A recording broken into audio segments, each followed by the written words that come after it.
Hello everyone, my name is Abby and I live in Japan. I've been living here in this country for about a year and a half now, and I think I've compiled and can recall enough roadblocks that I've overcame to be able to create this video today for anyone who needs it. Today we're going to be talking about a couple of things that I have had to deal with or I'm still dealing with now as a black person in Japan. But before we jump into the video, please do me a huge favor and subscribe below because it really helps the channel grow and it helps me out by encouraging me to continue making free content for your viewing pleasure.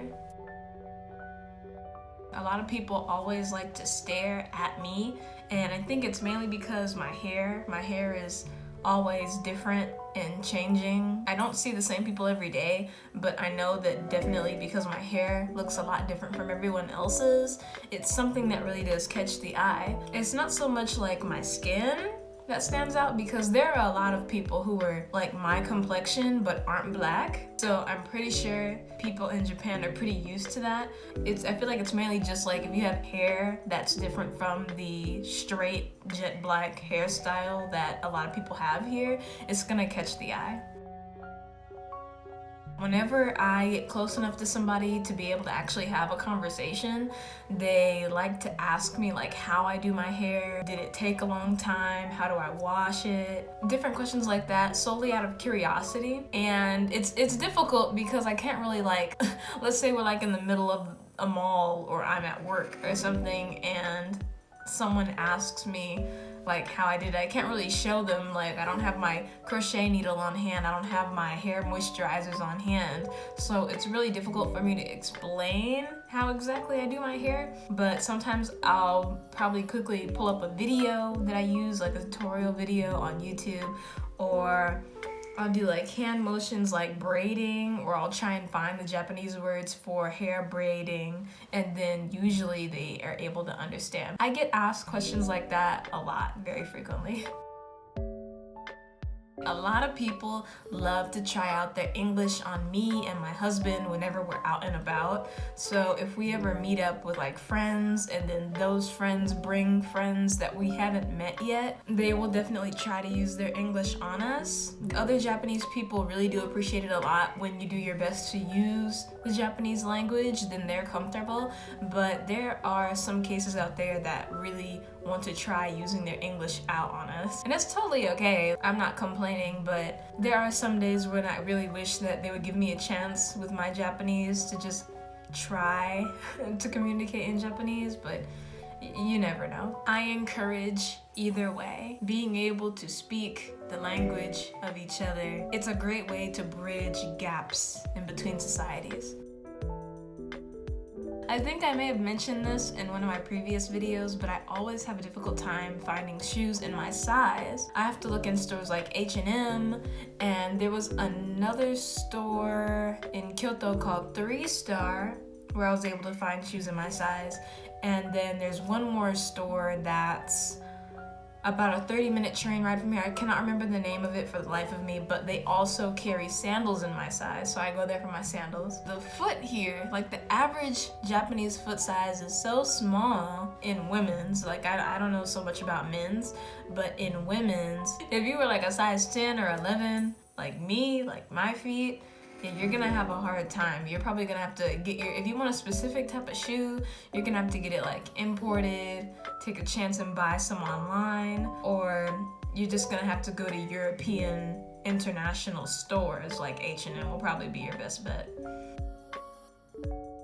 My diet has changed dramatically. Back in the United States, I used to always have like my 3 square meals a day.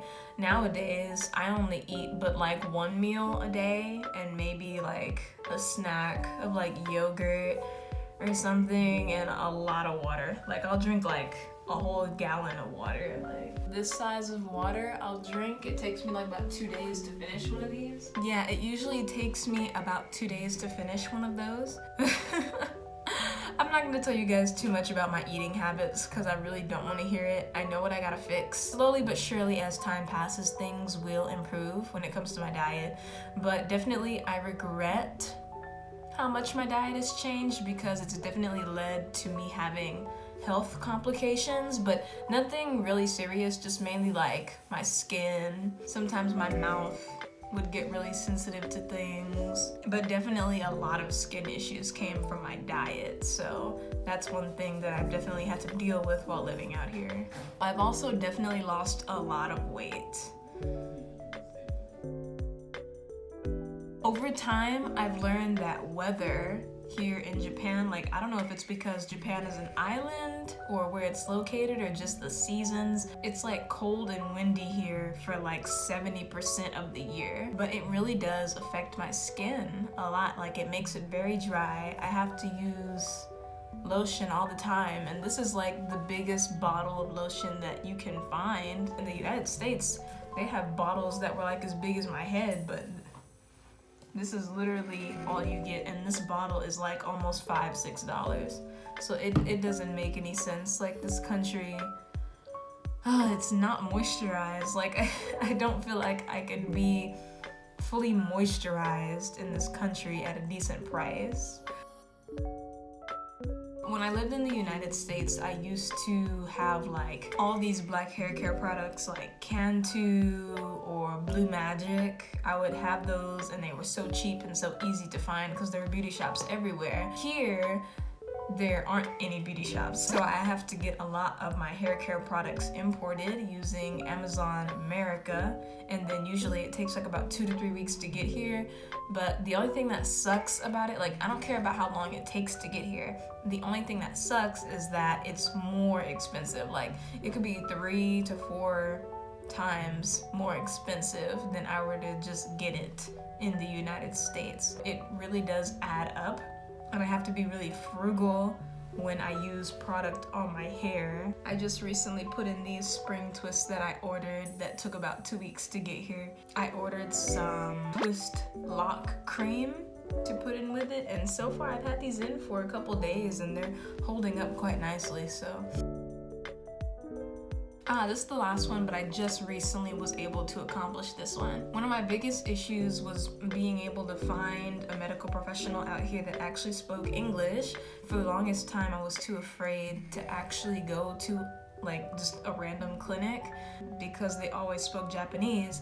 I would always call them on the phone and the receptionist would pick up. I would ask them if they spoke English and they would say no. The only thing that was stopping me from going there was just a language barrier. I didn't want to go to a clinic where I would have to use Google Translate during the whole interaction, because then there might be a loss in translation or I might not understand something correctly. I didn't want that to be an issue. So just recently I found a clinic in Osaka where luckily the doctor spoke really great English. None of her nurses or receptionists spoke English, but it was okay because they spoke simple enough Japanese where I was able to understand what information they needed from me in order to see the doctor. And then once I was able to see the doctor, like, her English was just wonderful. So I'm glad that I was able to get over that hurdle and find a clinic that I can actually go to.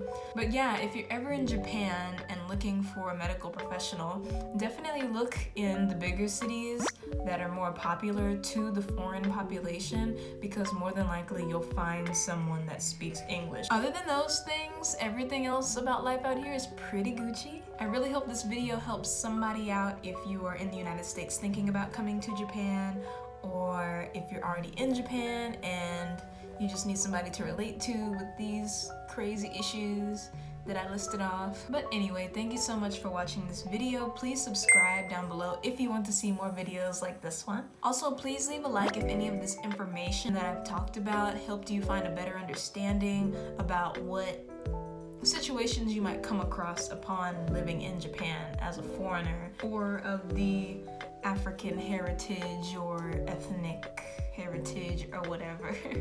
And I hope to see you in my next video. Bye!